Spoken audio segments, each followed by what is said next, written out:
I mentioned in my last video how, despite how long I've been interested in perfume, I still end up sort of running across these interesting houses. I didn't just discover this one, the first time I had actually just thought about ordering a sample, to be quite honest. This is a house, gets some fair play in YouTube and on other fragrance forums. It's Parfumerie Generale, and this is Coze number 2.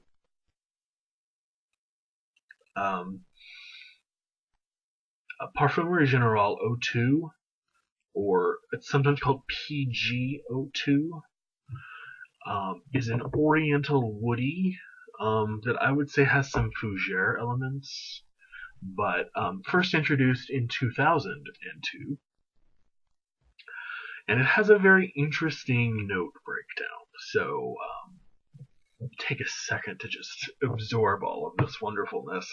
It has notes of Indian hemp, scientific name Canopus sativa, patchouli, coffee, pimento, pepper, sandalwood, ebony wood, Virginian cedar, tobacco, and bourbon vanilla.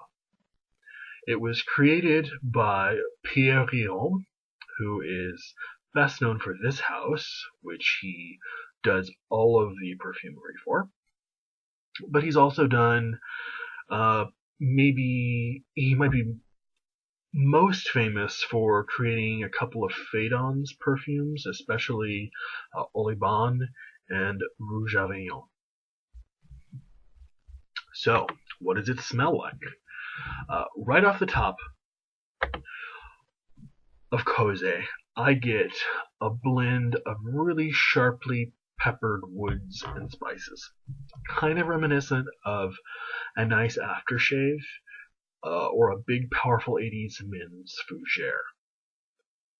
I pick up on a wood that I don't really think I've ever smelled in isolation. Maybe it's the hemp, maybe it's something to do with the pimento. I don't know.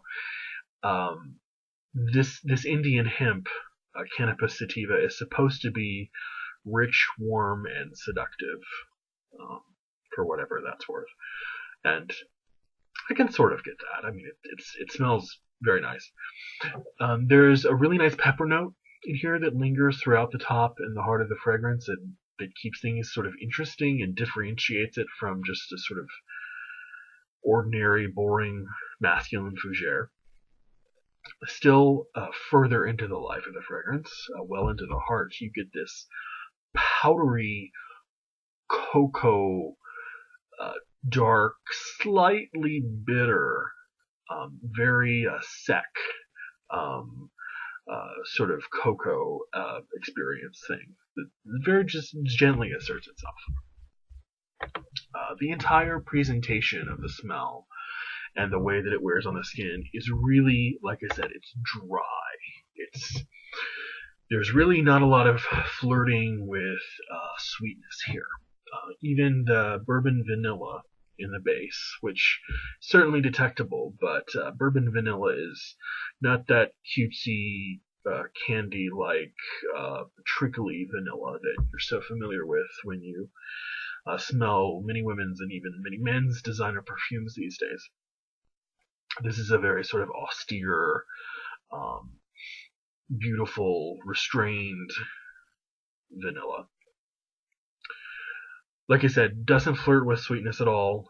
And since it's bourbon vanilla, it sort of has that oaky effect. And I found that very, very nice. It doesn't smell like synthetic vanilla at all.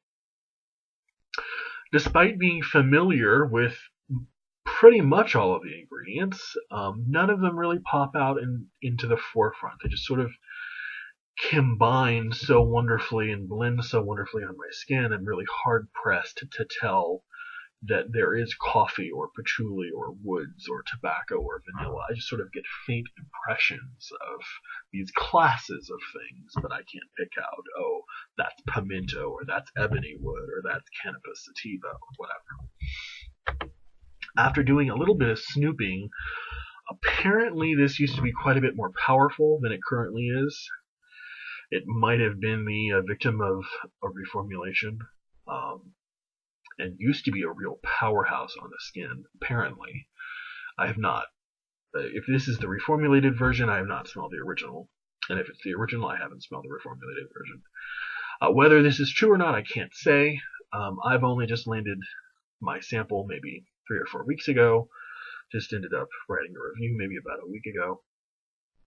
But the decant that I got from Decant Shop, which I have every reason to believe is authentic, really doesn't last more than maybe 3 hours on my skin before becoming a scent that sort of resembles kind of like a leathery suede with some hints of that bourbon vanilla and the sweetness of sort of maybe dried fruit.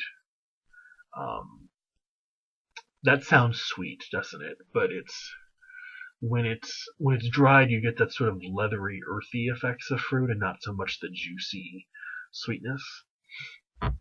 Anyway, all in all, quite a lovely fragrance.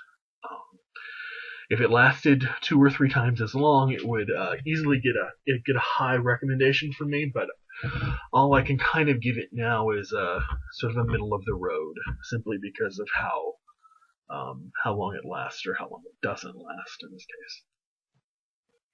Something to be noted about the not just the Coze 02, but the whole house of Parfumerie Generale.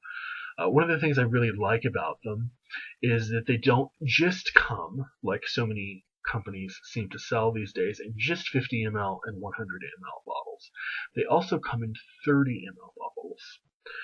In case you're one of those really afflicted souls who doesn't really need another 100 ml of any one scent in a collection.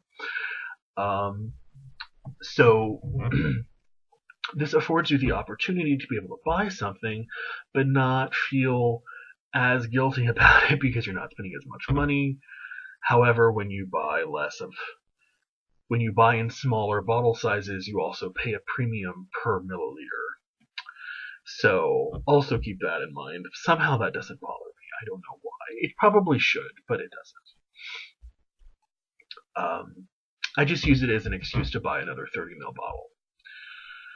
This is certainly, like I said, this is the only perfume by Parfumerie Generale I've smelled. Having smelled it, I'm not sure I would order it.